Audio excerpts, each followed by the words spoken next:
Bien, alors je vais vous parler de la protection sociale, qui est donc l'agrégat de prélèvement obligatoire le plus élevé, comme l'a dit Jean-Louis. Alors je vais partir des fondamentaux, non pas parce que historiquement ils sont premiers, mais surtout parce qu'ils continuent à être le cadre de référence dans lequel se situe l'évolution. Et donc ma thèse, c'est que contrairement à ce qu'on dit d'un pays qui supposait ne pas savoir réformer, il y a eu une très profonde réforme du financement de la protection sociale, et c'est encore à l'œuvre. Je vais essayer de vous décrire, en partant des fondamentaux, ce qui se passe actuellement. Alors, les fondamentaux, les caractéristiques de base du système de cotisation. D'abord, à l'origine, tout est calé sur les revenus professionnels. Pourquoi? Tout simplement parce qu'on appartient à la sécurité sociale à raison du rapport de travail. C'est ce qui va donner la théorie du salaire indirect. Et on considère même qu'il est logique de réserver la protection sociale aux gens dont l'intégration dans le travail est suffisante. Alors vous avez par exemple des seuils minima. Vous ne pouvez pas être protégé si vous n'avez pas eu quelques mois d'immatriculation, si vous n'avez pas eu une cotisation minimale, etc. C'est donc le travail qui génère à la fois la recette et parallèlement le droit aux prestations. Et c'est ce qui vous explique que, à l'origine, les revenus des inactifs ne sont pas l'objet de cotisation. C'est un élément extrêmement important parce qu'on a mis plusieurs dizaines d'années à sortir de ce principe. Je reviendrai sur les raisons qui expliquent cette sortie. Et c'est toujours extrêmement difficile. Quand Rocard a inventé la CSG, il a tout de suite dit « je vais faire tout petit sur les retraités, tout petit sur les chômeurs ». C'était une erreur économico-politique, on en sort très lentement. Pourquoi il a fait ça? Tout simplement parce que, historiquement, le retraité, le chômeur ne paye pas de cotisation, puisque la cotisation, c'est le fait des actifs. Et toujours lié à cette référence à l'activité, quelle va être l'assiette du prélèvement? C'est l'ensemble de la rémunération, et bien entendu, on va essayer de réintégrer le maximum d'éléments pour éviter qu'il y ait une évasion d'assiette. Donc à l'origine, des revenus professionnels. Toujours principe fondamental, vite mesuré, ce sont des taux proportionnels. Certes dans la limite d'un plafond, mais qui à l'époque était assez cohérent. Pourquoi des taux proportionnels? D'abord parce que les cotisations vont nourrir des prestations qui sont elles-mêmes proportionnelles au salaire. Si vous prenez par exemple les arrêts maladie, la prestation que vous allez recevoir, elle est proportionnelle à votre salaire. La cotisation doit l'être parallèlement. Vous voulez avoir une retraite, cette retraite, elle est logiquement proportionnelle à vos revenus d'activité. Il est logique que la cotisation soit proportionnelle.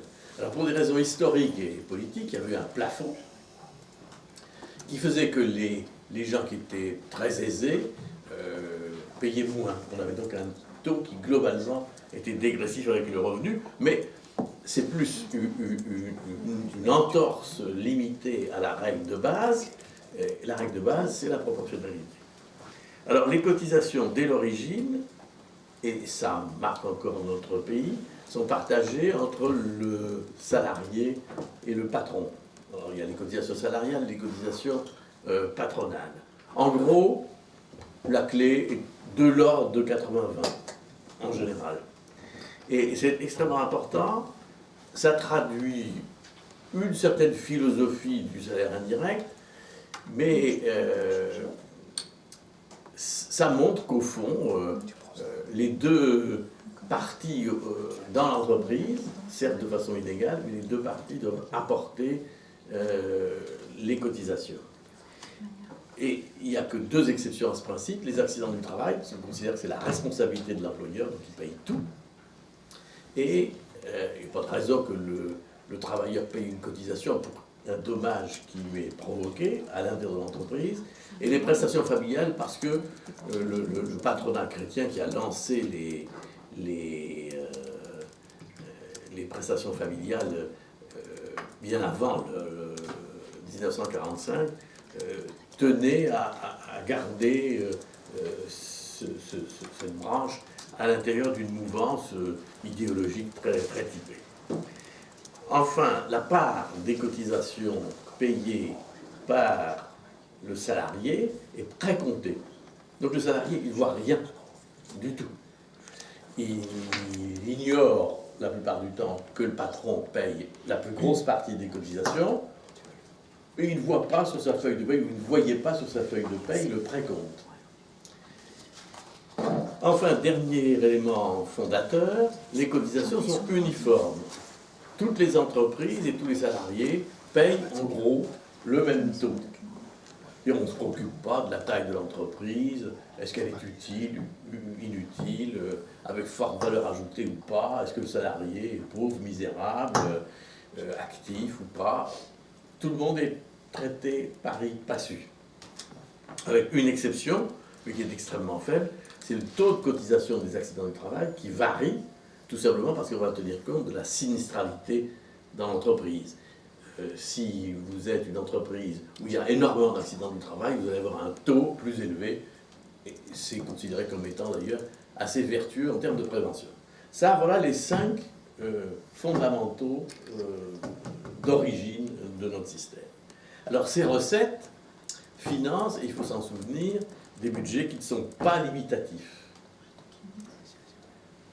Autant il y a de malades, autant vous payez. L'endettement, troisième élément fondateur, est prohibé. C'est-à-dire que la sécurité sociale doit être à l'équilibre. C'est assez amusant parce que l'un des mots qu'on entend le plus souvent, c'est le fameux trou de la sécurité sociale. Vous remarquerez d'ailleurs à quel point c'est agressif. La sécurité sociale, elle fait un trou, c'est assez vulgaire au fond. Alors que l'État, il fait du déficit. C'est encore plus chic s'il fait du déficit keynésien. Au fond, qu'est-ce qu'on veut? On considère que c'est un bien de consommation courante, la protection sociale, c'est pas un investissement. Donc, il faut équilibrer les comptes dans l'année. Et certes, il y a des irrégularités de trésorerie, alors on les lisse, avec des possibilités limitées pour la centrale de cotisation d'emprunter sur le marché à court terme, mais ce n'est pas fait pour s'endetter durablement. Et donc toute la mécanique, c'est ça qui exprime le trou de la sécurité, c'est que tous les ans, on constate que la sécurité va être en déficit. Tout simplement parce que les dépenses prévisibles, qui ne sont pas limitatives, excèdent les recettes. Et tous les ans, elle est à l'équilibre. Comment est-ce qu'elle le fait? Elle lève des recettes supplémentaires. Et donc, il n'y a jamais eu de trou de la sécurité sociale jusqu'à la période que j'expliquerai tout à l'heure, et qui constitue une rupture absolument radicale dans la philosophie. C'est le moment où on a accepté l'idée de s'endetter durablement pour payer des consommations de protection sociale qui sont des consommations courantes. Alors, en termes de gestion, on essaie de gérer de façon collective, paritaire, ce qui est quelque part le salaire indirect des salariés, et ça va s'exprimer dans un certain nombre de règles. Je vous ai parlé du partage entre la cotisation salariale et la cotisation patronale. Ça, c'est absolument destroy pour la compréhension économique des Français. Parce que le Français salarié, qu'est-ce qu'il voit? Il voit son salaire net. Et il dit, c'est trop petit. Et le patron, lui, voit le salaire net qu'il paye, le précompte salarial qu'il paye, les charges sociales patronales qu'il paye. Ça, c'est le coût du travail. Et il y a une différence de perception radicale. Les salariés trouvent que c'est trop peu pour eux, et le patron que c'est trop pour lui. Et assez vite, même dans un pays qui n'a pas une grande culture économique, la société, enfin, la classe dominante, qui est un peu plus éduquée que l'autre, et encore, s'est rendu compte qu'il ne revenait à rien de raisonner sur le salaire d'un côté et les charges sociales. Ce qui compte, pour la compétitivité, c'est le coût salarial total, c'est le coût du travail. Mais il est resté cette idée qu'il y a les salariés, les patrons, une gestion paritaire, avec des branches, des caisses, etc. C'est ce qu'on appelle la démocratie sociale. Donc ce système était assez cohérent, protection sociale reposant sur le salaire, constituant un salaire indirect, et il y a des pays qui ont fait des choix tout à fait différents. Vous pouvez très bien dire que ce n'est pas l'affaire des entreprises, que la protection sociale est payée par l'impôt, et c'est le cas au Danemark. Le salarié danois, il a un salaire net beaucoup plus élevé que le salarié français, mais il va payer beaucoup plus d'impôts parce que la protection sociale va être nourrie par les impôts de tout poil, comme l'indiquait Michel. Ces fondamentaux posés, deux mouvements profonds, très profonds sont venus les heurter. D'abord, la croissance des dépenses. Quand vous avez un système, il a sa cohérence initiale, s'il est soumis à une très forte tension, tôt ou tard, il va claquer. Alors, la croissance des dépenses, je ne reviens pas, elle est considérable. Elle est liée d'abord à la généralisation de la sécurité sociale, c'est-à-dire que tout le monde finit par être dans la sécurité sociale. Il n'y a pas simplement le travailleur salarié de l'époque. Il y a eu les indépendants, les artisans, les commerçants, il y a les inactifs, etc. Tout le monde y est, et tout le monde y est sur des niveaux de prestations qui croissent de façon systématique.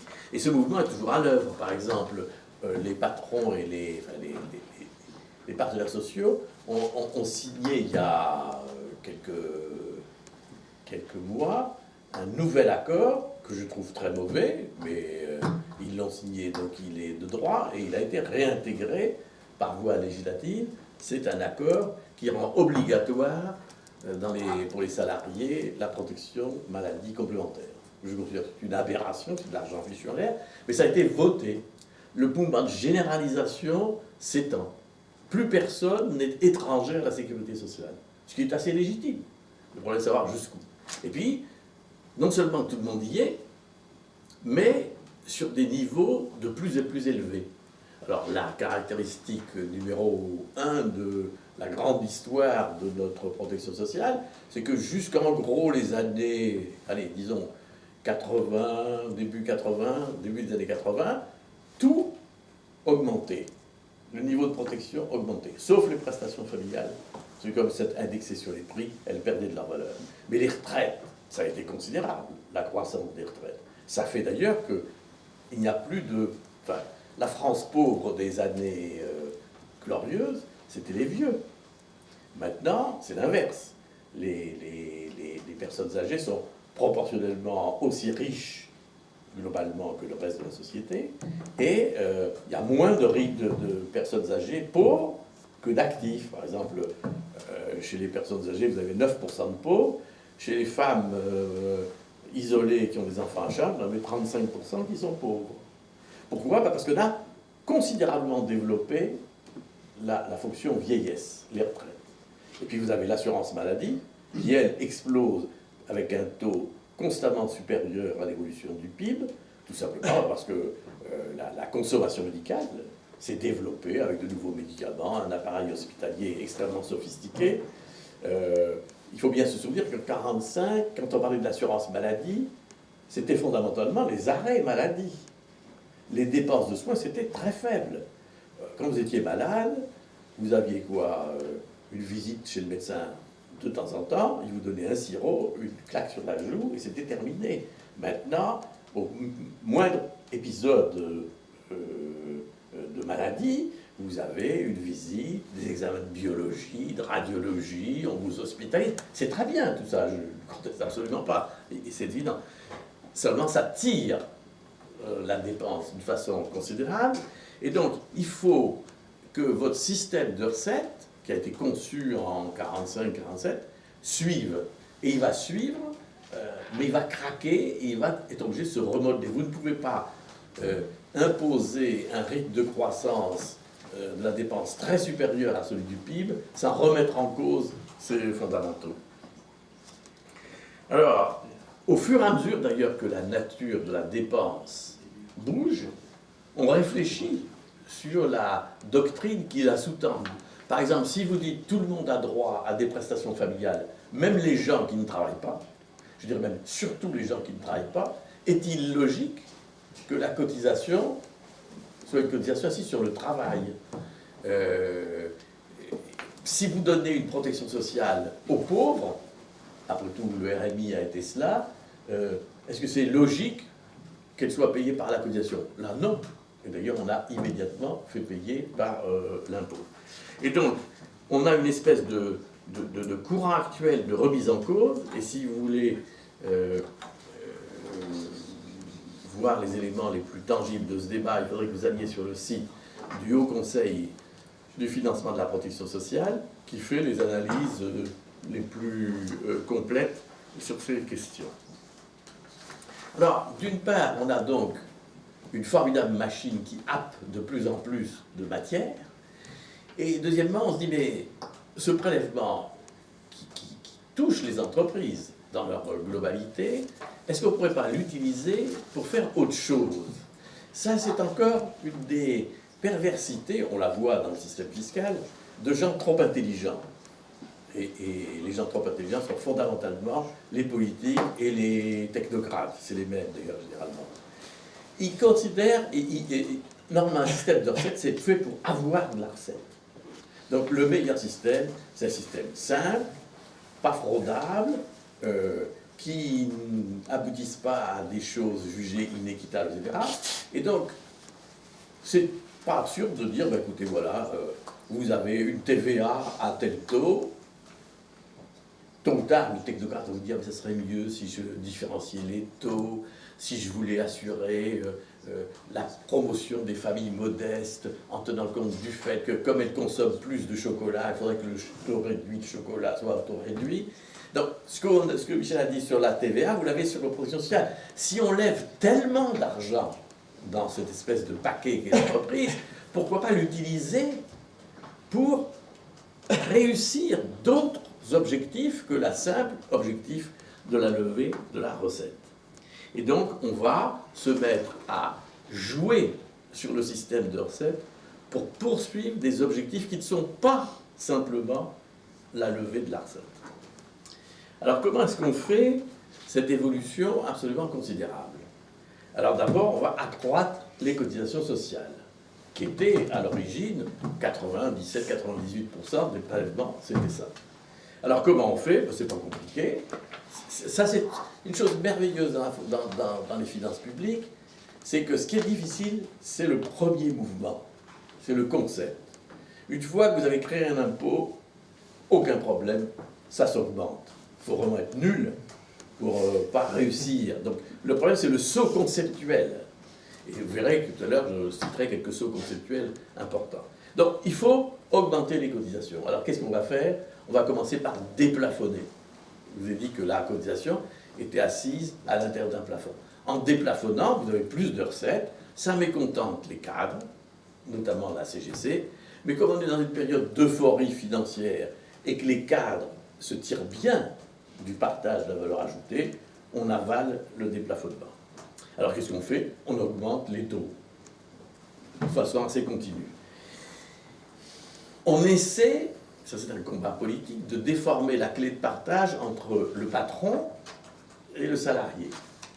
Et il y a un moment historique que j'ai bien vécu qui marque un changement dans notre histoire politique. C'est 79, c'est pour la première fois, quand on veut augmenter les cotisations, on ne va pas augmenter la cotisation patronale. Avant, c'est assez logique, les syndicats, les partis de gauche souhaitaient qu'on augmente plutôt la cotisation patronale. L'ancêtre du MEDEF et la droite étaient plutôt, au nom de la compétitivité, voire d'intérêt de classe, plutôt pour qu'on augmente la cotisation salariale. Alors on faisait généralement mina-mina, on gardait la clé. Et pour la première fois, en 1979, le Premier ministre de l'époque, M. Bain, a dit « Je ne veux pas augmenter la cotisation patronale de sécurité sociale parce que c'est un mauvais signal économique, c'est mauvais pour la compétitivité. » Et depuis, nous n'avons pas augmenté la cotisation patronale du régime général. On a retrouvé d'autres recettes ailleurs, c'est tout. Mais vous voyez que ce système de cotisation, peu à peu, on en assure le développement, mais on lui donne de temps en temps quelques petites inflexions. Ensuite, puisqu'on a déplafonné, les cotisations deviennent proportionnelles, alors qu'elles étaient dégressives. Et on se dit que c'est tout à fait pervers, des cotisations à un taux aussi élevé sur le travail non qualifié, ça tue le travail non qualifié et c'est générateur de chômage. Et donc, a commencé une réflexion économique qui se poursuit toujours, et si vous regardez les débats qui a eu lieu sur le pacte de compétitivité, etc., on est encore dans ce courant, consistant à dire on ne peut pas faire peser sur le travail non qualifié un taux de charge sociale fort, parce qu'il n'y aura plus de travail non qualifié, qui est générateur de chômage. Et donc, qu'est-ce qu'on fait? On va diminuer le taux de cotisation sociale sur les petits salaires.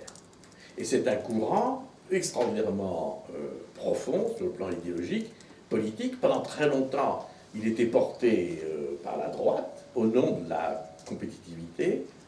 Et vous avez vu que le gouvernement actuel, le président Hollande, a récupéré ce thème et a poursuivi l'option consistant à diminuer le taux de cotisation sur les bas salaires. Ce qui fait que, alors qu'en 1945, le taux était dégressif avec le revenu, maintenant le taux de cotisation, il est progressif avec le revenu. Tout ça, par retouches successives, non sans conflit, mais un mouvement incroyablement profond. Si vous vous amusiez à regarder, à simuler ce que donnerait le barème de l'époque aujourd'hui, vous verriez des mouvements financiers d'importance considérable, plusieurs dizaines de milliards de ballons. Donc, on accroît les cotisations sociales. Ensuite, comme ça ne suffit pas, parce qu'on a toujours besoin d'argent, on cherche de l'argent ailleurs.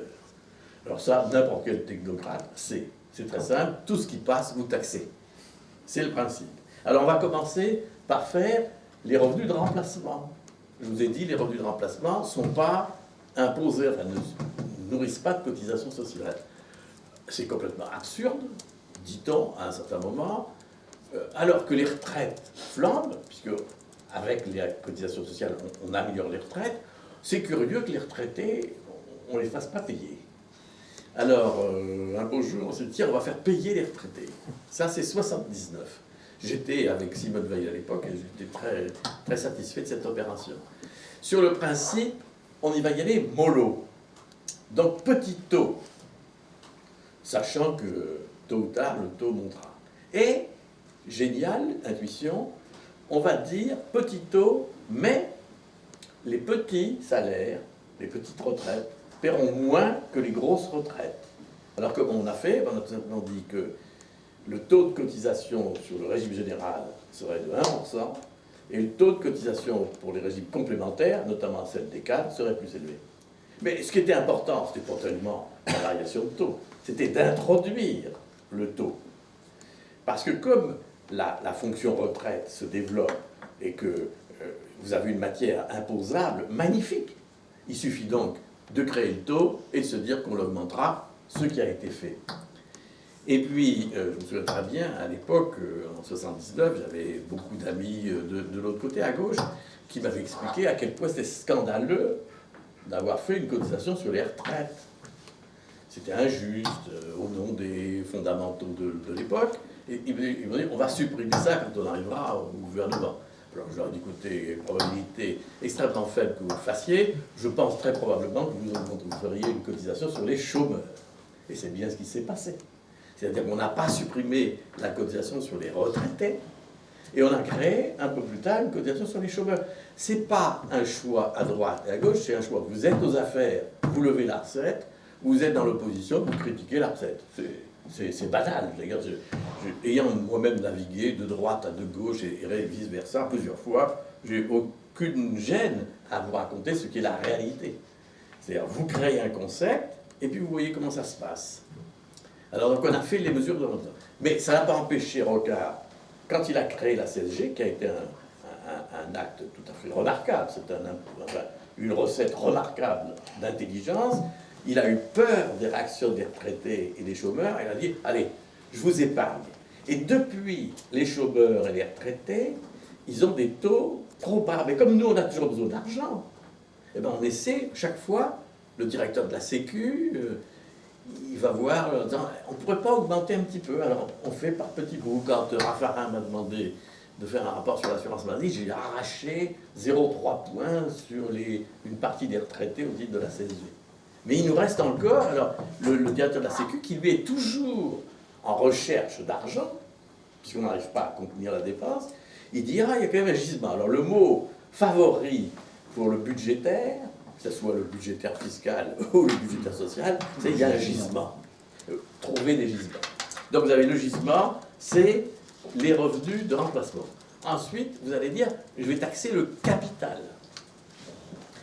En disant, et vous voyez bien comment on enrobe le besoin d'argent dans une espèce de conception de doctrine, en disant, c'est pas normal que la protection sociale, qui est le bien de tous, porte uniquement sur le travailleur. Pas le travail, les travailleurs, le vocabulaire n'est pas du tout le même. Il faut taxer le capital.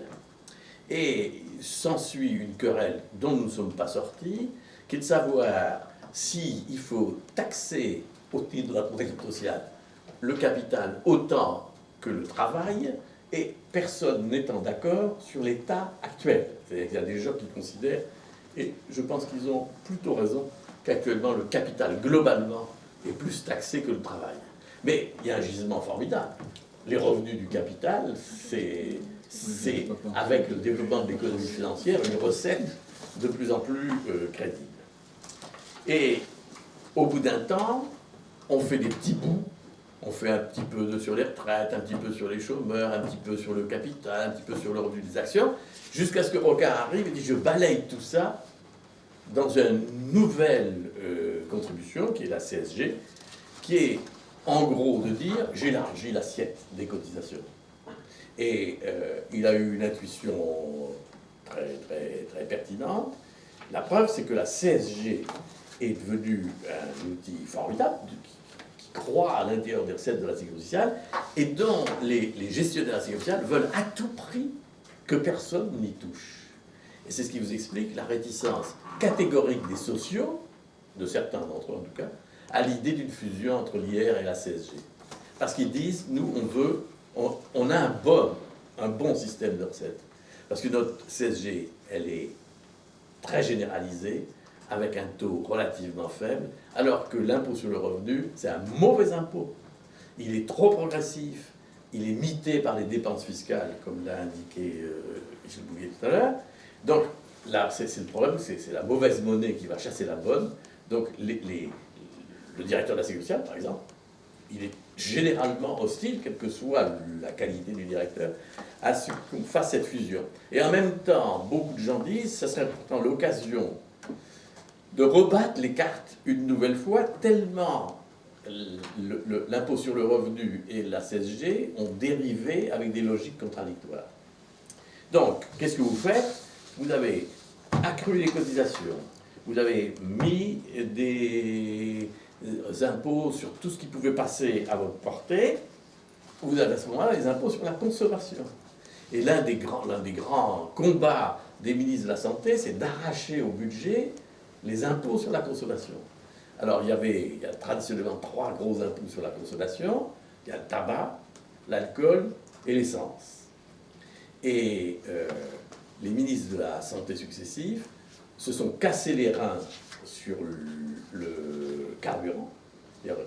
Aucun ministre des Finances n'a voulu concéder une part de ce magnifique pactole. Et par contre, les ministres concernés ont obtenu que les impôts sur l'alcool, pour une grande partie, et la totalité des impôts sur le tabac, viennent comme recette supplémentaire. Alors après, vous pouvez faire ce que vous voulez, les taxes sur les assurances, la taxe pour le remboursement de la dette sociale, bref, vous êtes toujours à la recherche d'argent. Alors aujourd'hui, quand on regarde ce qui s'est passé, eh bien, les cotisations traditionnelles restent majoritaires, mais elles sont beaucoup moins exclusives de la situation actuelle. Et vous avez donc eu une diversification considérable des recettes. Ça a été le premier grand axe. Comment avoir plus de recettes? Le deuxième axe qui a ébranlé les fondamentaux, c'est est-ce qu'on ne pourrait pas faire jouer au système de recettes d'autres objectifs? Et qu'est-ce que vous allez faire? Vous allez jouer sur des mécanismes d'exonération ou de taux réduits, comme les dépenses fiscales, où vous pouvez très bien dire je vais favoriser ceci en baissant le taux. Ben, vous allez faire la même chose. Par exemple, vous considérez qu'il est bien qu'on développe les emplois à domicile, le jardinier, le comptable, la nounou, etc. Ben, vous allez dire je vais baisser le coût du travail. Comme ça fera plus d'emplois, puis c'est agréable pour les gens qui emploient les dits professionnels. Mais pour ça, je vais diminuer les cotisations. Donc vous allez toucher au principe global qui était fondateur de l'uniformité des cotisations. Alors vous pouvez faire... Voilà, c'est absolument faramineux les objectifs qu'on poursuit. Vous pouvez dire par exemple, tiens, il y a des secteurs en difficulté, je vais diminuer les cotisations. Ça a été un moment le plan textile. Alors là, au bout d'un temps, on s'est fait casser sur cette affaire parce que c'est tellement contraire aux règles de concurrence internationale qu'on a été obligé de remiser. Mais vous pouvez poursuivre bien sûr, vous voulez développer, je sais pas moi, les zones en difficulté, vous allez créer une exonération en disant si vous mettez votre usine ou votre commerce dans une zone déstabilisée ou dans les départements outre-mer, vous aurez moins de cotisations.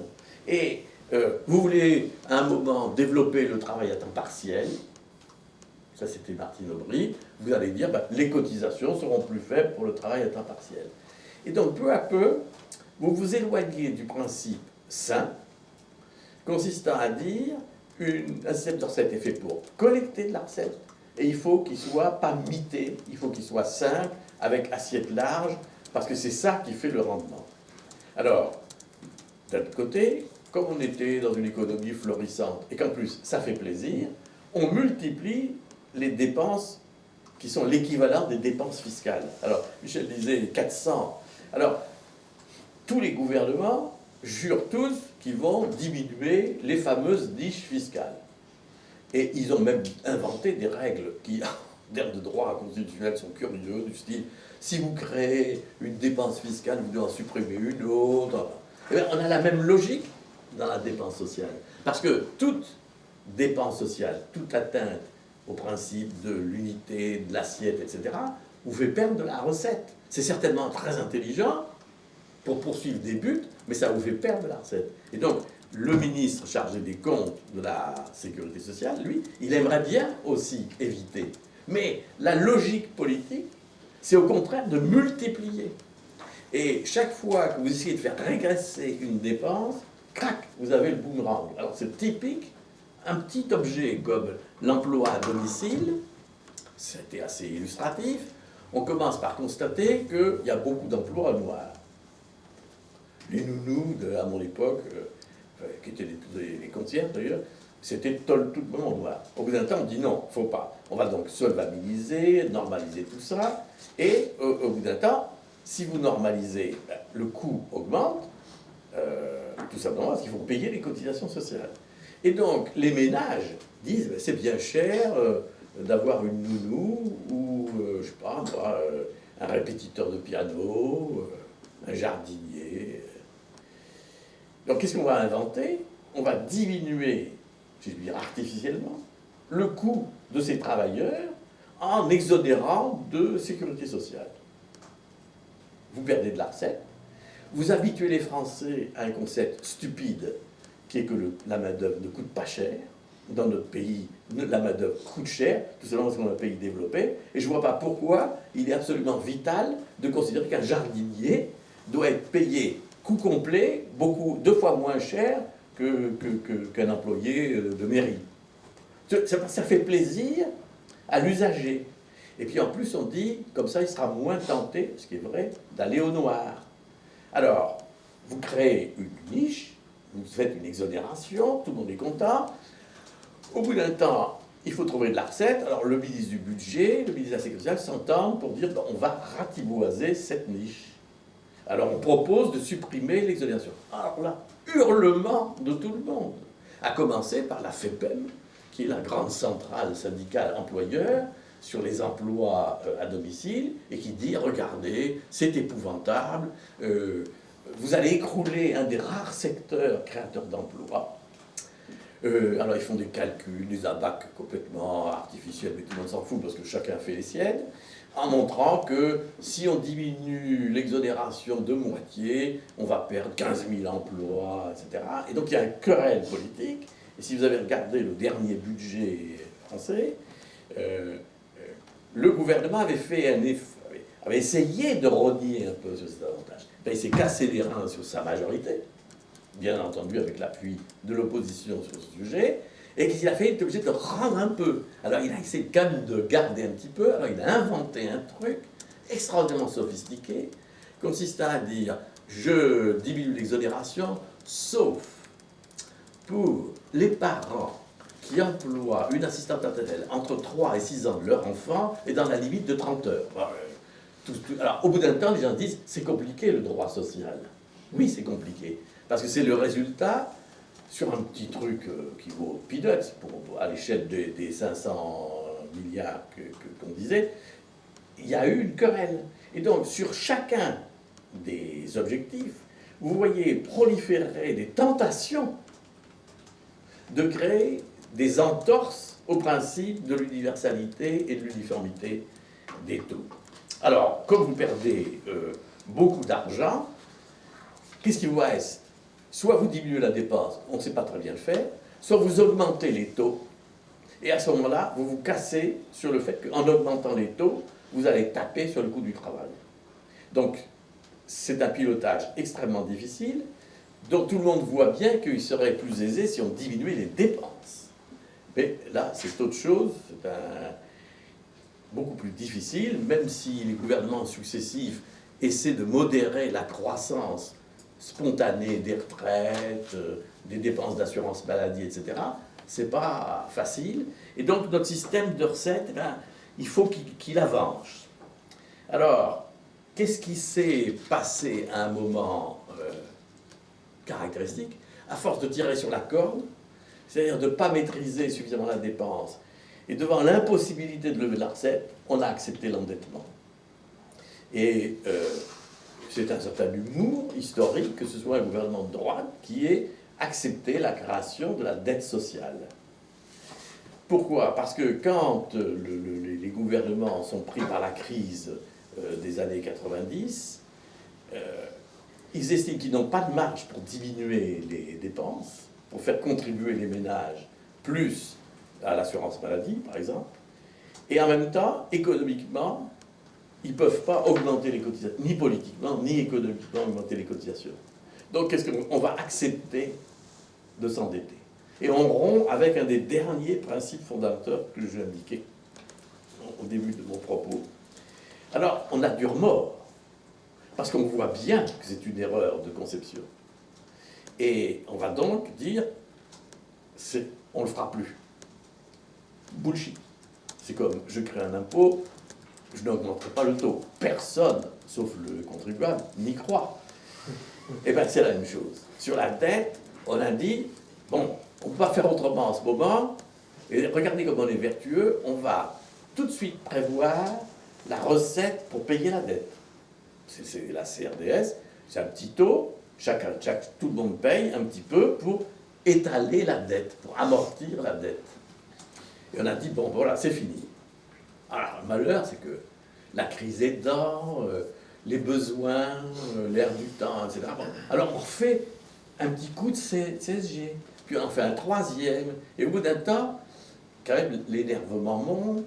Je rappelle qu'on est dans une perspective plus globale de fort accroissement de notre dette publique. Alors, la Sécu était très vertueuse, elle ne participait pas à la dette publique parce qu'elle n'était pas endettée. Mais ayant accepté d'y rentrer, eh ben, au bout d'un temps, tout le monde s'est dit, ben alors c'est ennuyeux, il y a la dette de l'État, colossale, la dette des collectivités locales, plus raisonnable, et supposée ne couvrir que de l'investissement, la dette de la Sécu qui commence à faire chaud-braise. On arrive vite à 100 milliards. Notre dette actuellement, c'est quoi? 2000 milliards, quelque chose comme ça. Donc, si vous laissez la dette sociale monter, bon, c'est très politiquement satisfaisant dans l'immédiat, parce que finalement, c'est une solution à laquelle les gens se rallient, sauf l'opposition qui, bien entendu, pilonne à chaque fois qu'elle est dans l'opposition pour faire exactement la même chose quand elle est dans la majorité. Mais en gros, on a eu du remords. Alors on a fait un truc formidable, on a dit, on va faire une loi organique. Alors une loi organique, c'est une loi dans laquelle vous ne pouvez pas passer sans l'accord de majorité qualifiée. Et on a donc dit, si on veut toucher à la CSG, il faudra le faire par une loi organique. Alors, vous voyez bien que ce jeu subtil se réalise, se modifie. Pourquoi? Parce que on est dans la contradiction. Et la contradiction, c'est tout simplement, nous sommes confrontés à quelque chose qui domine l'ensemble de cette problématique, qui est tout simplement le fait que nous sommes virtuellement dans une situation de déficit croissant de la Sécu. C'est-à-dire que spontanément, à législation constante, à comportement constant, le besoin, enfin, la dépense, croît beaucoup plus vite que le PIB. Même dans une période comme la période actuelle, où on a beaucoup diminué, et quelquefois, non sans mal, les dépenses d'assurance maladie, pour essayer de les freiner, elles progressent toujours plus vite que le PIB, même dans la phase actuelle. Alors les gens disent « c'est épouvantable, on n'est pas remboursé, on paye de plus en plus ». Il n'en demeure pas moins que la partie collective, c'est-à-dire l'assurance maladie de base, eh bien, elle continue à progresser plus vite que le PIB. Malgré les réformes des retraites, nous continuons à avoir un besoin de financement. Et donc, on est devant un problème redoutable, c'est qu'on peut effectivement se dire le système de recettes continue à fonctionner, on va lui faire cracher de plus en plus d'argent. Vous tombez au bout d'un temps sur des problèmes de logique économique, de logique politique, d'acceptation, qui vont renvoyer à une question qui est la question des 10 prochaines années, qui est comment contenir la dépense pour ne pas avoir à lever trop de recettes. C'est pas qu'on va arrêter de lever des recettes. Il faut freiner un mouvement dont tout le monde voit bien qu'il bute actuellement sur des contraintes économiques et politiques majeures. Voilà, je vous ai dressé 60 ans, 70 ans de sécurité sociale.